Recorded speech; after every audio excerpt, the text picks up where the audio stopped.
Since last we spoke, I have been very busy in the Star Wars chronological order minds, so let me get you up to speed on what I have read since we last spoke. Spoiler warning here for a variety of things, including some episodes of Tales of the Jedi, Tales of the Underworld, Padawan, as well as Master and Apprentice, and also some of the Maul comics and the Jedi Knights comics. We're getting into a bit of a wacky area with this chronological order spreadsheet where we will be jumping back and forth a lot between different medias. I'm going to try not to say anything too in detail about anything, but just in case you want to avoid any information whatsoever, maybe save this video and come back when you're done. I would never want you to get a spoiler that you're not looking for. And to give them a quick second to do that, my name is Sunny, this is my spreadsheet, and I'm on the quest to go through as much of Star Wars chronologically as I possibly can within the year 2026. My last video was going over everything from the Acolyte, so if you want to watch that, it's the last thing on my page. And we are finally in the pre-Clone Wars Phantom Menace era of Star Wars. And the first thing in that is the Tales of the Jedi episode, Justice. This is the one about young Dooku and younger Qui-Gon as they go try to rescue a senator's son. This is one of my favorite episodes of any of the Tales of things. I personally am a huge Count Dooku fan. He's not only one of my favorite Jedi, but also just one of my favorite Star Wars characters in general. And I love how much not only this series, but this episode furthered his character and our understanding of his relationship with Qui-Gon. For these Tales episodes, because they're so broken up, I'm going to be rating each of them individually instead of rating it as a whole chunk. For this particular episode, it is an S tier for me. I absolutely love it. We then jump over to Tales of the Underworld with the episode The Good Life, which is the first episode of the Cad Bane chunk of that show. I really like this one too. It's probably my favorite of the Cad Bane episodes. I don't know if that's a hot take or not, though I don't think I like it as much as the Dooku stuff. It's an A-. It's really fun to watch, but overall, I'm not a huge Cad Bane person, so this doesn't really do a whole lot for me. We then read all of the 2024 Mace Windu run. I thought these comics were fun, but I had the same situation with it that I've had with a lot of these Star Wars comics so far, wherein I really don't like the artwork and thus can't really get into the comic. That being said, looking past the artwork, I think the story itself has good bones. It reminded me honestly a lot of The Glass Abyss, which we are getting to a little bit later on this list. Not my favorite thing ever, definitely not my favorite Mace story, but overall kind of inoffensive. I'm gonna give it a C. We then went back to Tales of the Jedi to watch Choices, the second Dooku episode. I actually really enjoyed this one. It's about Mace and Dooku as they go and confront someone about a missing Jedi and kind of figure out the mystery about why she's gone. Why I liked this one so much is really seeing the dynamic between two of my favorite Jedi characters being Mace and Dooku. They are so drastically different as people and as Jedi, and I think that their relationship in this is really interesting, especially knowing how close Mace is with Qui-Gon through his books. So I'm gonna give this one an S+.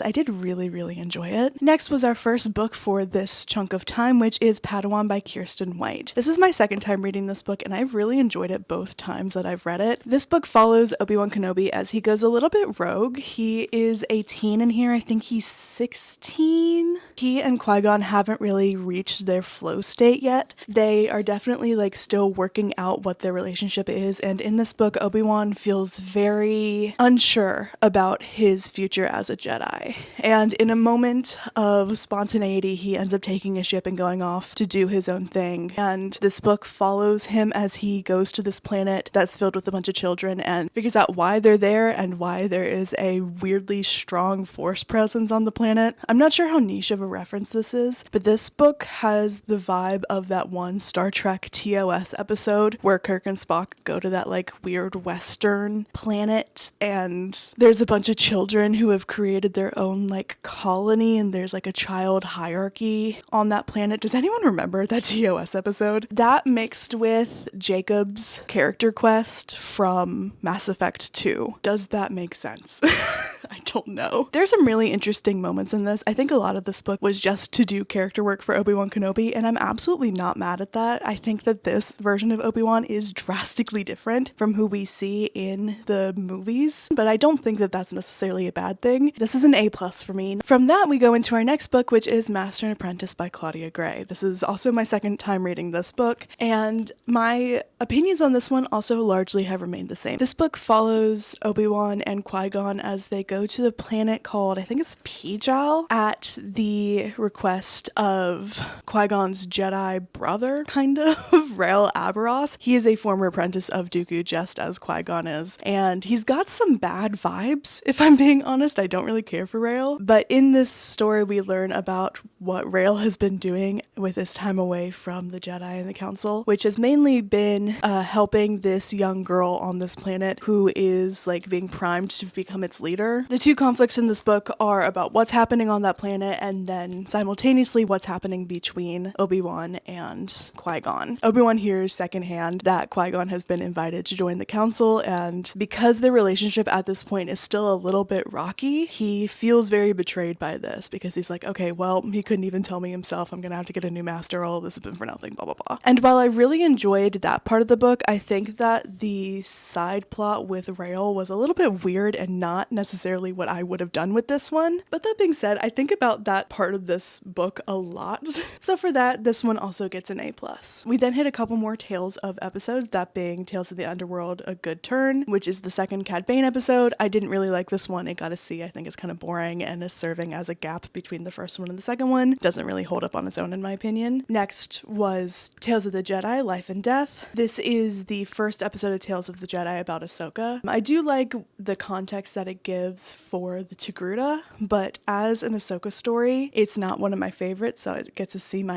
We then had the final Cad Bane episode of Tales of the Underworld, One Good Deed. This is when he goes face to face with his former best friend and also his former best friend's son. I do like this episode, but it really does feel like it's 14 minutes of ramping up to a fight scene, 14 seconds a fight scene, and then the credits roll, and it all just feels very predictable. I'm gonna give it a B. The last thing I want to talk about are 3 separate comics, or I guess it would be better to say 3 comic series. The first one was Darth Maul 2017. I read this maybe 3 hours ago and it has already almost completely left my mind. It follows Maul as he goes to this like slimy person auction as they auction off a Jedi Padawan, and he teams up with Aurra Singh and Cad Bane to get this Padawan because he wants to kill her. From my tone, you can probably tell I wasn't big on this one. I gave it a C-.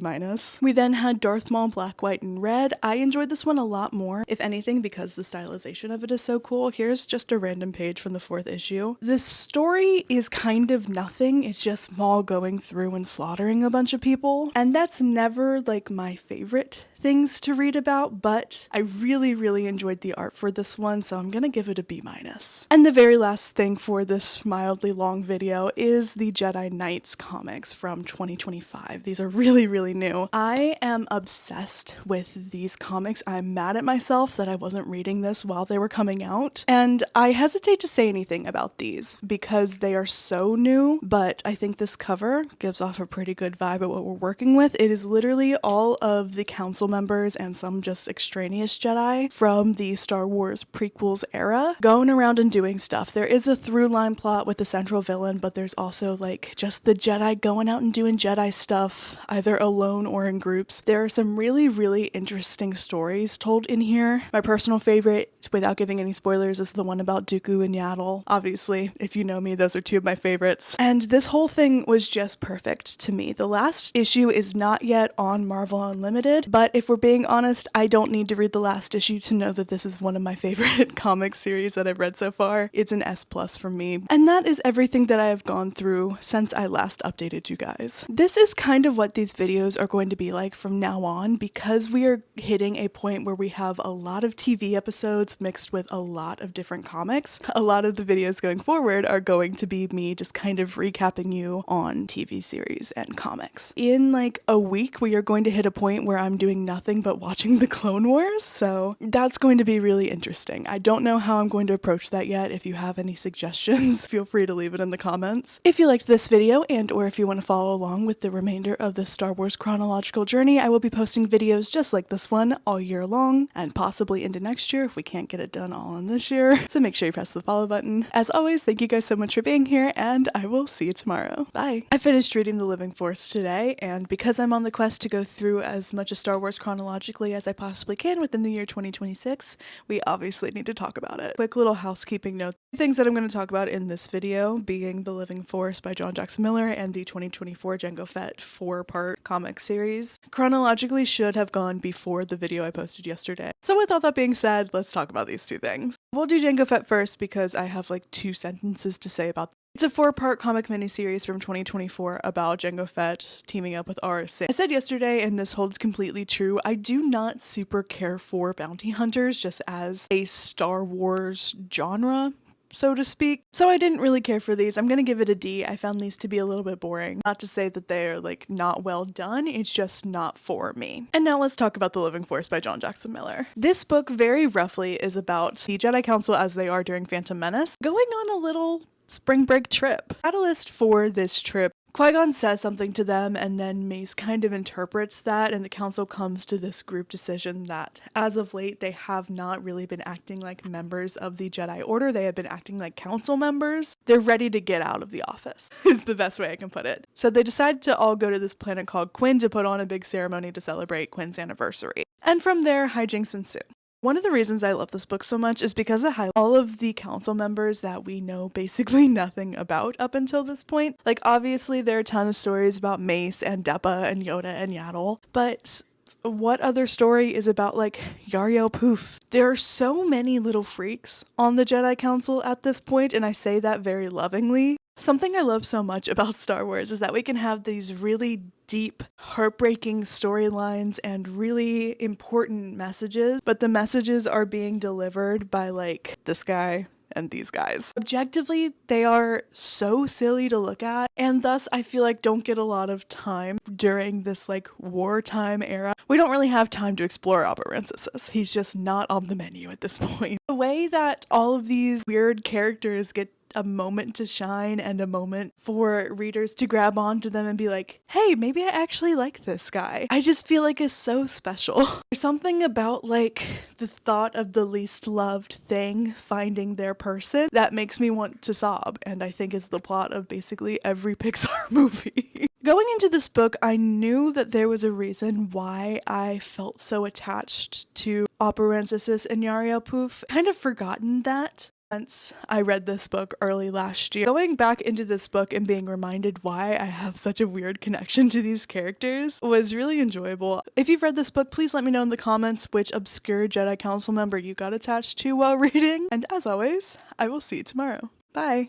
I have donned my newly acquired vintage Padme Amidala wristwatch because we have finally made it to the Phantom Menace in our quest to go through as much of Star Wars as we possibly can chronologically, all within the year 2026. Today I'm going to be talking about some stuff on my timeline from Queen's Peril down to Mace Windu Glass Abyss. So if you want to avoid spoilers for either of those books, final Dooku episode of Tales of the Jedi or the Phantom Menace, save this video and come back when you're done. I would never want to give you a spoiler that you're not looking for. We're going to speak in chronological order here, so let's start off with Queen's Peril by E.K. Johnston. This is I believe technically the second book in the Padme trilogy. It is the first chronologically. This book is about Padme being elected as Queen of Naboo and what that means for her. It highlights a lot of her handmaidens. We get a lot of information and backstory on them, and we also get a lot of information about Padme. This is an A+ book for me. I really do like this one. Next, let's so briefly talk about the Phantom Menace, and I am going to take this watch off because I am scared about doing irreparable harm to it. For years, I always cited Phantom Menace as my least favorite of the Star Wars movies. The more I watch it, the more I feel like that kind of isn't the case anymore. There's a lot about Phantom Menace that I feel like could be improved on. There are also some scenes in this movie that I feel like are peak Star Wars, specifically, and probably obviously if you've seen this movie before, Battle on Naboo between Maul and Obi-Wan and Qui-Gon. Best of all time, Duel of the Fates is one of the best Star Wars scores. We all know this already. I really love the opening scene. There's also some stuff that I don't love in this movie. I feel like very obviously the decision to give the Nemoidians a very racist accent does not sit well. Same with Watto's accent, again, does not sit well. The whole pod racing scene is why for so long I've cited this movie as my least favorite movie. For as much as there are moments in this movie that I really dislike, there's a lot of things that I like in it. For right now, having it in A tier feels okay. We then went to Tales of the Jedi Sith Lord, which is the final episode about Dooku fully committing to the dark side. I love this episode. I love how much Yaddle is in this episode. I love that this gave Yaddle something. It's an S tier for me. We don't have to get into it too much, just know that I love it. We then have Mace Windu Glass Abyss, which I have a full review on a little bit back on my page. I don't think I liked it quite as much as I liked it the first time. I really like the front part of this book where we are learning about Mace's relationship with Qui-Gon. I give this one a C+. I like the concept, I like Mace, I like most of the characters in this, but it just doesn't feel fun or like attention grabbing. There are a couple more things we need to get caught up on, but I will save that for later because this video is getting kind of long. If you want to follow along for the rest of my Star Wars chronological order journey, make sure you press the follow button. And as always, I will see you tomorrow. Bye! In my last video, I mentioned that I have a couple more things to catch you guys up on my Star Wars chronological order journey, so let's talk about those. Quick spoiler warning here for Padawan's Pride, Obi-Wan and Anakin, Dooku Jedi Lost, and Queen's Shadow. If you want to avoid spoilers for any of those, save this video and come back when you're done. I would love to hear your thoughts, but I don't want to give you any spoilers for these. Let's start off with Padawan's Pride, which is by Brian Q. Miller. It is an Audible exclusive audiobook. It is very, very short, and it follows Obi-Wan and Anakin very specifically 3 years after Phantom Menace. These were written to be set right before the Obi-Wan and Anakin comics that came out, I believe, in 2016. Padawan's Pride is about Obi-Wan taking Anakin on a bit of a field mission, and he gets to do a little bit of pod racing undercover, but things obviously don't go to plan. I was really intrigued by the first hour of this book, and as soon as the pod racing started, I zoned out. I will be so honest with you. I said last video, I'll say it again, I really don't care about the pod racing guy. Though I will say, if you're a big Ben Quadranero's head, you should definitely listen to this audiobook. He is in it more than I would expect him to be in literally anything. I gave this one a D. I was really, really looking forward to it because of how much I liked the High Republic Audible originals, but I was just left wanting a lot more from this. Next up, we have the Obi-Wan and Anakin comics from 2016 by Charles Soule. Like I mentioned, Padawan's Pride was written directly to tie into these. They take place a couple years later, and it is about Obi-Wan and Anakin going to this planet that has completely destroyed itself. And the main conflict in this book between the characters is Anakin determining whether or not he wants to stay with the Order. I did like the broader strokes of this. Looking past the artwork, I think the story in this was fun. I gave it a B. Next, we have Dooku Jedi Lost by Kevin Scott. This is an audio drama narrated by a full cast, as all the audio dramas are. I love this one, guys. This is a flashback kind of situation where part of the book, the present, is Ventress looking through these old holo documents, learning more about Dooku's past, and then the flashbacks are Dooku's past. We get to see him as a really young child. We get to see his master, who is of course Yoda, choose him. We get to see how close he was with Sifo Dyas. We get to see him questioning a little bit. We get to see him committing fully to being the Duke of Sereno and not Jedi Dooku. And while all of that is going on, we also have the plot with Ventress where we're learning about her past and her past masters and why she's even in this situation to begin with. If you're a fan of either of these characters, I think you're gonna love this book. I gave it an S+. This is the third time I've listened to it and I've loved it every single time. And lastly, let's talk about Queen's Shadow. This is the second chronologically in the Padme trilogy, and this one follows Padme as she ends her time as queen on Naboo and instead becomes senator. I enjoyed this one a lot more than I remembered. This is either going to be another A+ or honestly might be an S tier for me. Where I think Padme thrives is in the Senate, and that storyline of hers I really, really love. I don't have a lot critical to say about this book. It is still a little bit childish at times, but it is a YA, so I'm not going to knock it too much for that. It doesn't feel nearly as detrimental as it did in Queen's Peril, so I feel like it needs to be ranked higher than that, so maybe this is an S tier for me. If you want to follow along for the remainder of this chronological journey, make sure you press the follow button. Thank you guys so much for being here, and as always, I will see you tomorrow. Bye. Out of the Star Wars trilogy movies, Attack of the Clones might be the one that I feel most conflicted about. So today I want to talk about it along with some of the books and comics that come directly after it. And I'm doing this because I am attempting to go through as much of Star Wars as I possibly can chronologically within the year 2026. If that sounds like something you want to keep up with, make sure you press the follow button. And also, save this video and come back when you're done if you want to avoid any spoilers for Attack of the Clones, Queen's Hope, Brotherhood, Jedi of the Republic Mace Windu, or the brand new Jar Jar comic which came out earlier in 2026. As always, we're going to talk about these in chronological order, so let's start with Attack of the Clones, and I'm going to try to keep my thoughts concise on this because I've already tried to film this video once, and raw, it was over half an hour, and most of that was me rambling about Attack of the Clones. Conceptually,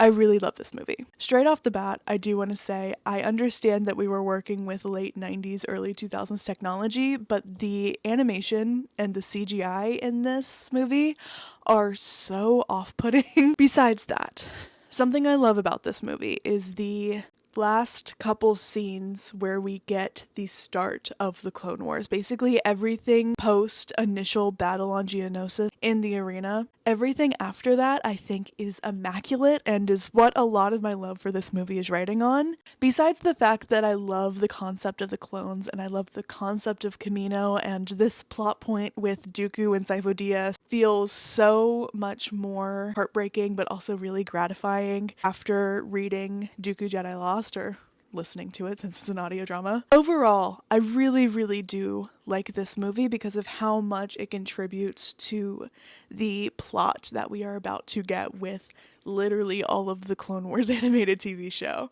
And it also fills in a huge gap that is just like offhandedly mentioned in the OG trilogy when old Ben says randomly to young Luke Skywalker, "Yeah, your dad fought in the Clone Wars."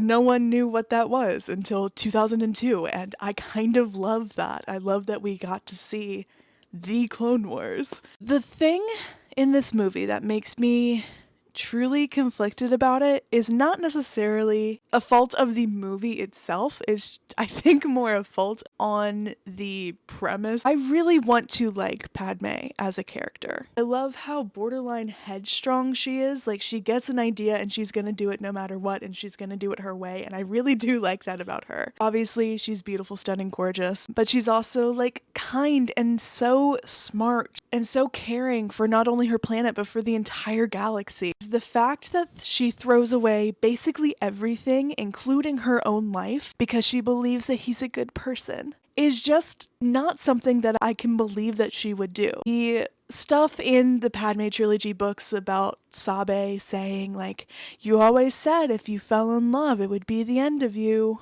or like the little tiny details after the fact that are serving to justify her decision to get with Anakin feel so gross, in my opinion. And I understand that they had to get together and she had to have those children and then she had to die. But in my opinion, this version of Padme was not the character to have do that. I could talk about this for literally days. I'm gonna cut myself up there so we can get to the rest of these things. Before I forget, I gave Attack of the Clones the same rating I gave Phantom Menace, which I think was an A-.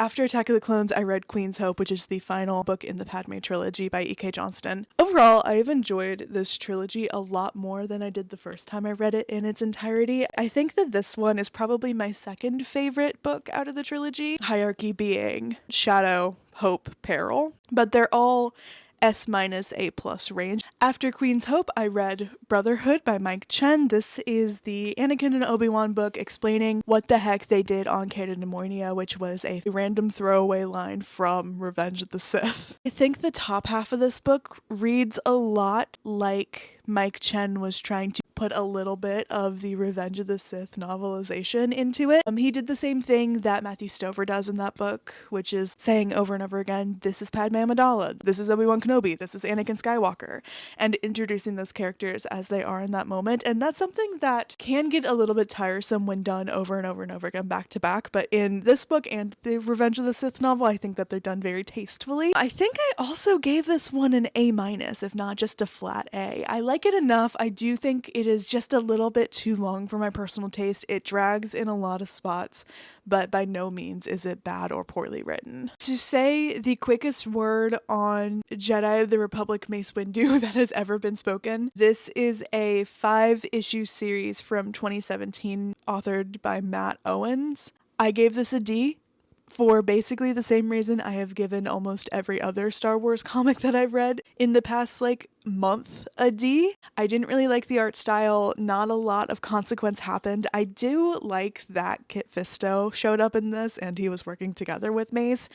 It felt like this could have been a Clone Wars episode, but overall I just really wasn't impressed with this one. The last thing I have to talk about is the Singular Jar Jar comic from 2026. This was authored partially by Ahmed Best, partially by Mark Guggenheim. This book for me was everything. This was so fun. You can tell Ahmed Best had a hand in doing this, and it shows because these characters are written with such grace and love. In this time period where we are about to get into the literal Star War, I am so thrilled that this was first Clone Wars-esque thing that I got to read. There are definitely some flaws in this book, but I don't think that they are big enough to mention, because at the end of the day, I had a terrific time reading this.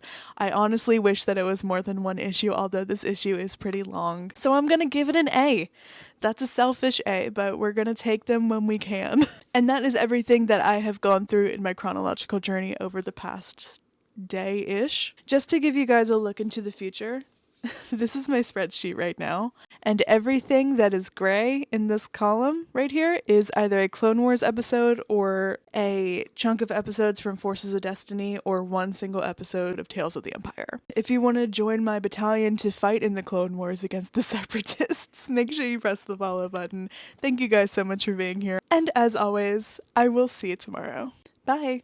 I'm attempting to get through as much of Star Wars as I possibly can chronologically within the year 2026, and we have reached a point where things are about to get a little bit silly. We have reached the Clone Wars. I say that things are going to get a little bit silly because, as you may or may not know, the Clone Wars TV show is not chronological. It is kind of, but there are some episodes that are like way out of order with everything surrounding them, which makes it a little bit frustrating to try to cobble together a chronological list, but through a couple sources, I think that I have done the best that I'm able to do. Spoiler warning here for seasons 1, 2, and the movie for the Clone Wars animated show. I'm not going to be talking about every single episode, and I'm not even going to be talking about a lot of them in depth, but I will be highlighting some of my favorites, so if you want to avoid spoilers for anything, make sure you save this video and come back when you're done. I would love to hear your thoughts on this show, but I do not want to give you any spoilers. So we start off the Clone Wars with one of my favorite episodes that I've watched to date, Season 3, Episode 1, Clone Cadets. This one follows Domino Squadron, which is Echo, Heavy,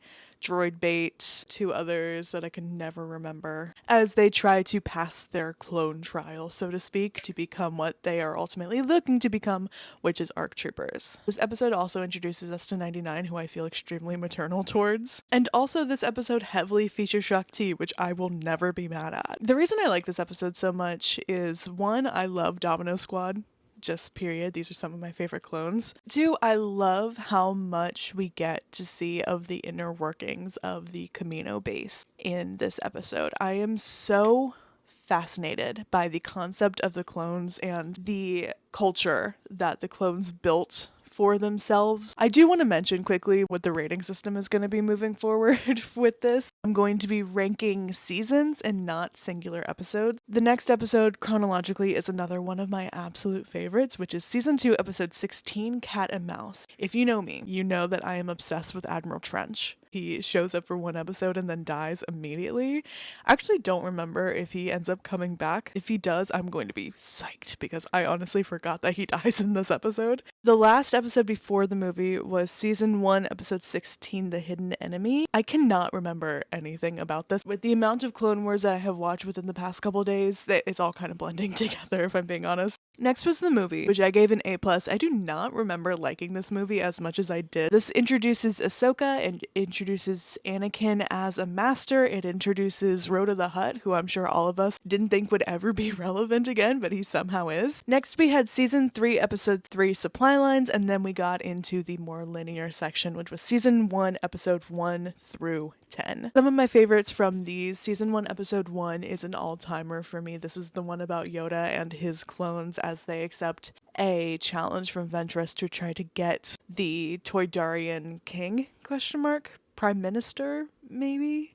The leader of Toydaria to join the Republic instead of siding with the Separatists. Another one that I really loved, I believe, was Season 1, Episode 5, which is called Rookies. This is when we circle back to Domino Squad as the like all shucks nothing ever happens here station that they're on gets invaded by droids and they have to protect their outpost. When I started watching the Clone Wars, I started a note on my phone of who my favorite clones were. As of season 1 episode 5, there were 2 clones on that list and they both died in this episode, so I'm not sure that I will be keeping track anymore. After season 1 episode 10, there is a trade paperback in the middle of this. It's by Jody Houser. It's called Age of Republic Villains. This is a collection of 4 or 5 single issue comics about different villains from this Age of the Republic. One is about Maul, there's one about Jango Fett, there's one about Dooku, there's one about Grievous.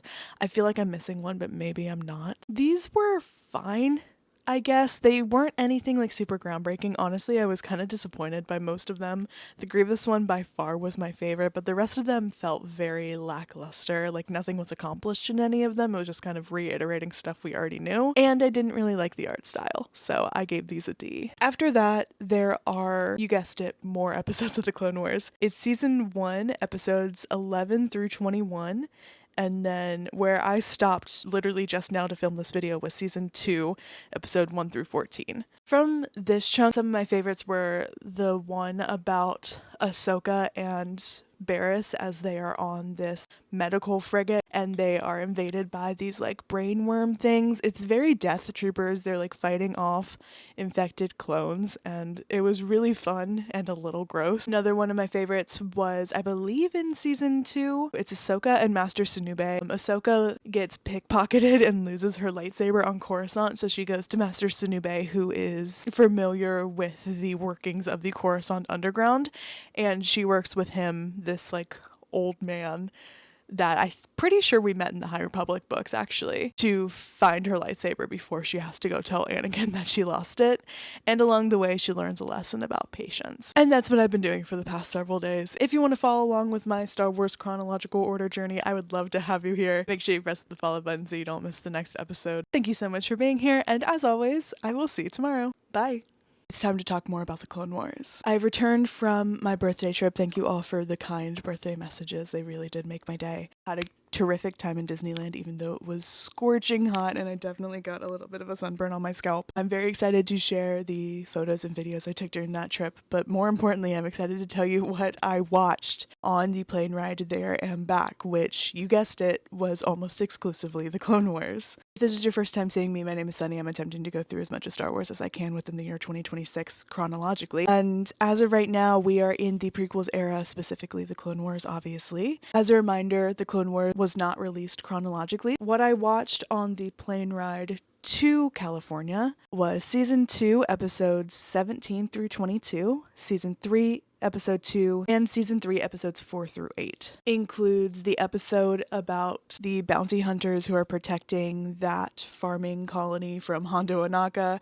I really enjoyed that episode. I didn't remember that at all. It also includes the Zillo Beast arc, which I quite enjoy. We also had the episodes about Boba Fett trying to kill Mace Windu in retribution for killing his father. And then on the way back from California, I was able to watch season 1, episode 22, which is the final episode of season 1, season 3, episodes 9 through 11, took a quick break for Forces of Destiny and watched episode 4, 6, 10, and 11 of that, and I think also season 3, episodes 12 through like 20-ish. I don't exactly remember where I stopped. Season 3, episode 17 is where I stopped. Highlight for me in this is season 3, episode 9, The Hunt for Zero, where Zero the Hutt is broken out of prison and Quinlan Vos and Obi-Wan Kenobi have to team up to go find him, and they get into a huge fight with Cad Bane. I'm on record on this page before saying that I do not like Quinlan Vos, and that is still definitely true. Low-key, that guy is my enemy. However, this episode is so fun, and the fight scene that we get between the two Jedi and Cad Bane is, I think, one of the best animated fight scenes that we have ever gotten in Star Wars. And then, of course,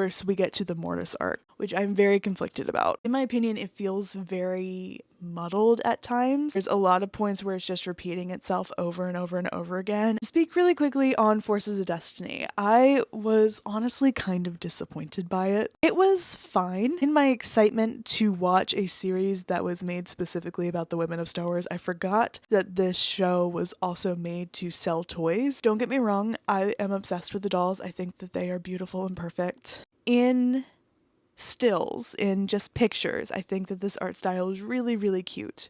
Where I think that it really falls off for me, besides the fact that these episodes are very tween coded and have like no substance to them, I think that the animation does not work very well and looks kind of unfinished. That's where we're at currently. If you want to keep up to date with the rest of my Star Wars chronological journey, make sure you press the follow button. And as always, I will see you tomorrow. Bye. I'm bundled up, which could only mean that it's time for another exciting episode of Sunny is freezing to death but has Star Wars stuff to talk about. In the year 2026, I'm attempting to go through all of Star Wars chronologically, or at the very least, all of Star Wars that I have access to.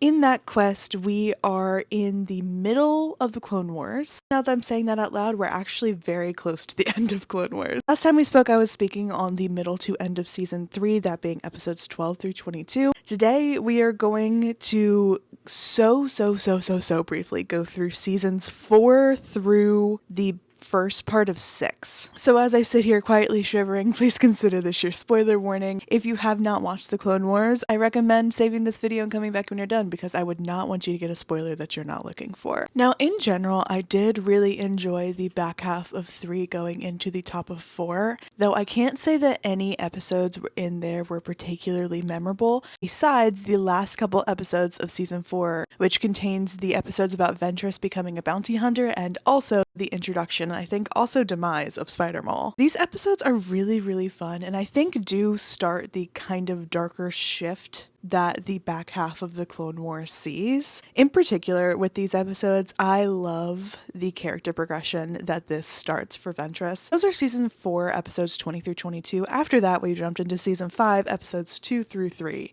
notably skipping episode 1, which we will get back to a little bit later. This chunk of episodes are both some of my absolute favorite things in the Clone Wars and also one of my least favorite arcs. This includes the Onderon arc, so we get Saul Guerrera, we get Lox Bonteri back, we get his relationship with Ahsoka developing. We also have the Younglings arc, which is about Gungi and the rest of that Younglings crew. We get them going into the Kyber Cave, we get them fighting off Hondo's pirates, and then in a third episode we see them going to rescue Ahsoka from said pirates / circus that she's sold to. I was reminded in this episode of one of my favorite things in Star Wars, which are baby Ithorians. They made his eyes so cute and huge and expressive. He's just absolutely adorable. And then we get to one of my least favorite things in the Clone Wars, which is the droids arc. It's the band of like ragtag droids and the little green guy that lives inside of one of the droids. I love the moments with Gregor in that arc, but otherwise I cannot say that I enjoy that one. We then jump way far down to season 6, episodes 5 through 7, before going back for season 5, episode 1, and then season 5, episodes 14 through 20. We don't have time to get into all of those episodes, but I do want to mention that 14 through 20 chunk in season 5 houses Satine's death, Maul taking over Mandalore, and also the entirety of Ahsoka's trial. And I'm sure you don't need me to tell you that is peak Star Wars. I love both of those arcs. We then carry on with season 6, going from episodes 1 through 4 to episodes 8 through 13. I have not quite finished that chunk yet. I'm at episode 12 right now, so I'm almost done. Season 6, I do not remember at all from the first time I watched the Clone Wars, but extremely firmly, I think this might be my favorite season. We get the Fives arc where we figure out the backstory for Order 66 and the clones turning on the Jedi. We have the Jar Jar and Mace Windu best friends episode, which is so tonally different from the Fives thing, and it is very Whiplash-esque going between those two, but it's so fun. We get more of a backstory for Sifo Dyas. We get the chunk about Yoda being tasked by Qui-Gon Jinn to learn how to become part of the living force. That Yoda episode, by the way, had me in tears the entire time. I love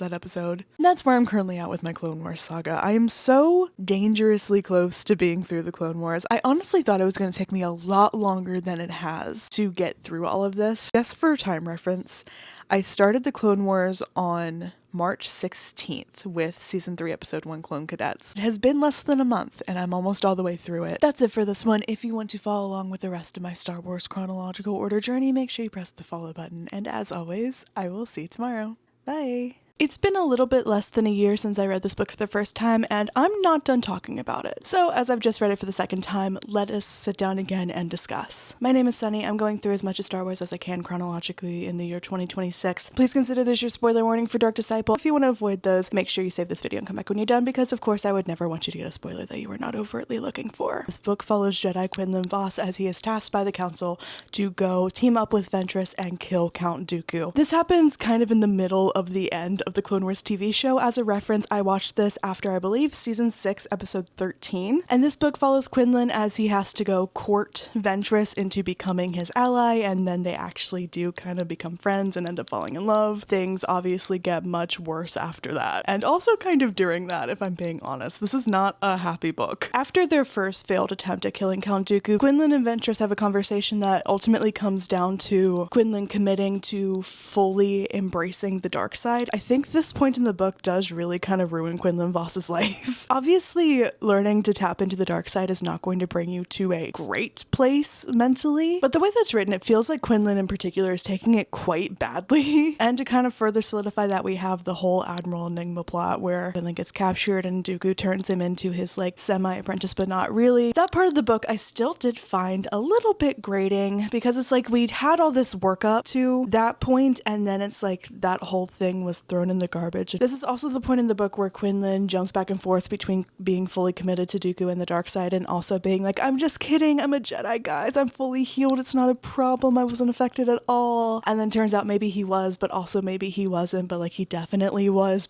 he, but is he, but isn't he? It just keeps going and going and going. It did get to a point the first time I read it, and a little bit less, but still in the second time, where you're just like, okay, I get it. Let's move on. He's kind of on the dark side. He's kind of not. His life is not in a good place right now. We need to move past this. But I think the redeeming quality of that really does come in with Christie Golden's writing. I think that this book is immaculately written, and that is part of the reason I've given it 5 stars twice. And another reason that I like this book so much is because I really love Ventress's character. This is coming around the same time she's seen helping Ahsoka during her trial. This book really is the beginning of seeing that softer side of Ventress that we get to eventually see in Tales of the Underworld, where she's able to take in a child and have like a little tiny apprentice of her own. And as much as I feel conflicted about her even coming back, I think that the groundwork that is laid in this book, it feels very much like the Tales of the Underworld team really did try to work with what they were given, minus the fact that Ventress is definitely dead at the end of this book. Like I said at the top, I'll be doing this until I have exhausted all of my Star Wars options, so if you want to stick around for that journey, I would love to have you here. Make sure you press the follow button. And as always, I'll see you tomorrow. Bye. This story happened a long time ago in a galaxy far, far away. It is already over. Nothing can be done to change it. Though this all happened so long ago and so far away that words cannot describe the time or the distance, it is also happening right now, right here. It is happening as you read these words. This is how 25 millennia come to a close. Corruption and treachery have crushed 1,000 years of peace. This is not just the end of the Republic. Night is falling on civilization itself. This is the twilight of the Jedi. The end starts now. I don't know how I'm supposed to read that without sobbing. My name is Sunny. I'm going through as much of Star Wars as I can within the year 2026, and today we have finally reached Revenge of the Sith. There's a couple things I want to talk about in this video, so please consider this your spoiler warning. And I know this is a lot, so we're going to kind of do a lightning round, starting with the Plagueis novel. This nor the Revenge of the Sith novel are canon anymore, but because I'm doing this with my sibling and they have not read either of those books before, I was very adamant that we have these two on the list. The Plagueis novel, which I just realized that I don't own for some reason, that's crazy, is written by James Luceno. It's definitely one of my favorite Legends books that I've read thus far. And as the title describes, it is all about Darth Plagueis. That book, I think, leads so nicely into Revenge of the Sith, and if you're looking to read it for the first time as a little treat, I definitely think you should read that and then either watch the movie or read the Revenge of the Sith book. Speaking of, this book terrorizes me night after night because I love it too much. I think that this book is a masterpiece. You've heard me and every other Star Wars book person talk about this 100,000 million times, so I'm not going to say too much about it here. The passage that I read at the beginning really does kind of exemplify exactly what this book is doing, and that is bringing you Revenge of the Sith in such a beautiful and heartbreaking and poetic way. Then in my chronological order list, we went into the back half of season 7 of the Clone Wars, which if you've watched it, you know it is devastating and sad and heart-wrenching and heartbreaking the entire time. I can't imagine having the rest of the Clone Wars and not having watching this final season. Because we're crazy people, my twin and I were watching Revenge of the Sith, the Clone Wars, and also the 2D show intertwined with one another. We found a relatively old list that broke up things with timestamps, and we tried to do that to the best of our ability. For our purposes, it was a really cool viewing experience, and we did decide to keep the 2D show in because I've never watched the 2D show before. What I really liked about the 2D show is how silly it was. Quite enjoyed that when it was surrounded by Ahsoka fighting for her life and the beginning of the Revenge of the Sith movie. To wrap it up with my ratings of these, I'm not sure if I'm going to include Plagueis, but if I am, it's getting an S-. The Revenge of the Sith novel is an S+, it always has been and it always will be. The Clone Wars Season 7, episodes 9 through 12, and the Revenge of the Sith movie, probably an S- at the end of the day. It might just get a straight S. I'm not 100% sure on that one. I'm definitely not going to include the 2D show on this tier list, but if I was, I'd give it an A+. And that is all I have to say about the Revenge of the Sith chunk of this. Thank you all so much for being here, and as always, I will see you tomorrow. Bye!